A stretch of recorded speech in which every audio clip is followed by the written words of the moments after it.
नमस्कार विद्यार्थी मित्रांनो, आपण आज या व्हिडिओमधून एस नो क्वेश्चन कसा तयार करायचा ते शिकणार आहोत। सुरुवातीला सूत्र पाहूया। Auxiliary verb plus S plus V plus E म्हणजेच सहाय्यकारी क्रियापद अधिक कर्ता अधिक क्रियापद आणि मग त्याचा विस्तार। ह्या सूत्राचा वापर करून आपण एस नो टाइप क्वेश्चन कसा तयार करायचा ते पाहूया। पण सुरुवातीला सहाय्यकारी क्रियापद कोणती आहेत ती पाहूया। ऑक्झिलरी वर्ब्स सहाय्यकारी क्रियापद ती कोणती आहेत पाहूया। Am is are, was were, will shall त्यांचा भूतकाळ, would should, have has had आणि डू डज डीड ही आहेत सहाय्यकारी क्रियापद जी आपण एस नो टाइप क्वेश्चन करताना सुरुवातीला लिहिणार आहोत। मेक एस नो क्वेश्चन उदाहरण बघूया। पहिलं, he is eating a mango. आता याच्यामध्ये ब्लिंक होणारा शब्द पहा, इज, की जे सहाय्यकारी क्रियापद आहे ते आपण सुरुवातीला घेऊया।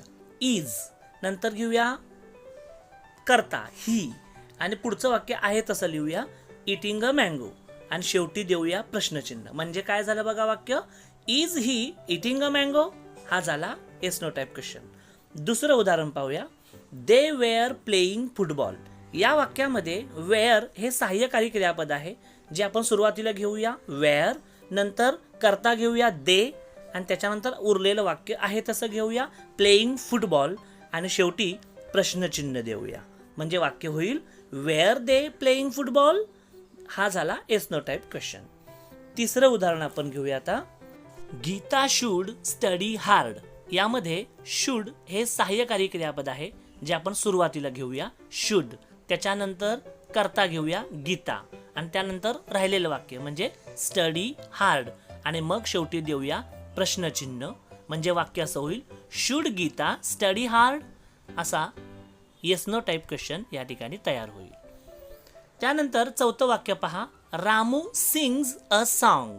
या वाक्यामध्ये ब्लिंक होणारा शब्द पहा जो क्रियापद आहे सिंग्स आणि या सिंग हे मूळ क्रियापद आहे त्याला एस प्रत्यय लागलेला आहे। मग सिंग्स या क्रियापदामध्ये दोन शब्द लपलेले आहेत पहा, सिंग प्लस डज आणि डज हे सहाय्यकारी क्रियापद आहे।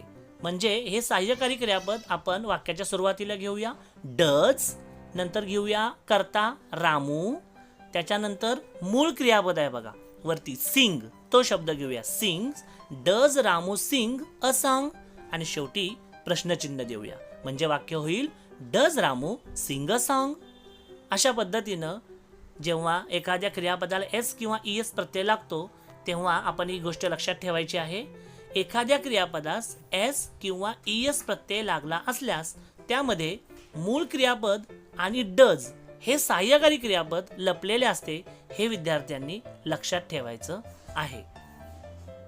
त्याच्यानंतर पुढे बघा काही उदाहरणं दिलेली आहेत। गोज मध्ये गो आणि डज लपलेला आहे, प्लेज मध्ये प्ले आणि डज लपलेला आहे, ट्राईज मध्ये ट्राय आणि डज लपलेला आहे, कम्स मध्ये कम प्लस डज आणि गिव्ज मध्ये गिव्ह आणि डज लपलेला आहे। क्रियापदाचे भूतकाळी रूप आले असल्यास त्यामध्ये मूळ क्रियापद आणि डीड हे सहाय्यकारी क्रियापद लपलेलं असतं हे सुद्धा विद्यार्थ्यांनी लक्षात ठेवायचं आहे। आपण त्याचं एक उदाहरण पाहूया म्हणजे तुम्हाला कळेल। सना वेंट टू स्कूल। या ठिकाणी ब्लिंक होणारा शब्द पहा वेंट। या वेंट हे भूतकाळी रूप आहे त्याच्यामध्ये दोन शब्द लपलेले आहेत गो आणि डीड। याच्यातलं डीड जे आहे हे सहाय्यकारी क्रियापद आहे। आपण एस नो टाइप क्वेश्चन करताना ते सुरुवातीला घेतो डीड, त्याच्यानंतर घेतो कर्ता सना, डीड सना, त्याच्यानंतर गो हे मूळ क्रियापद घेतो आणि पुढचं वाक्य घेतो टू स्कूल आणि शेवटी प्रश्नचिन्ह आपण देतो। म्हणजे वाक्य असं होईल did Sana go to school. अशा पद्धतीने आपण एस नो टाइप क्वेश्चन तयार करू शकतो। तुमच्या सरावासाठी काही वाक्य मी दिलेली आहेत त्यांचे एस नो टाइप क्वेश्चन तयार करा, तुमच्या विषय शिक्षकांना दाखवा, काही चुकले असतील तर सुधारून घ्या, व्हिडिओ पुन्हा पुन्हा पहा म्हणजे तुमचा सराव होईल। एस नो टाइप क्वेश्चन समजला असल्यास या व्हिडिओला लाईक शेअर आणि सबस्क्राईब करा, बेल आयकॉन दाबा म्हणजे सगळे व्हिडिओ माझे तुम्हाला पाहायला मिळतील। धन्यवाद।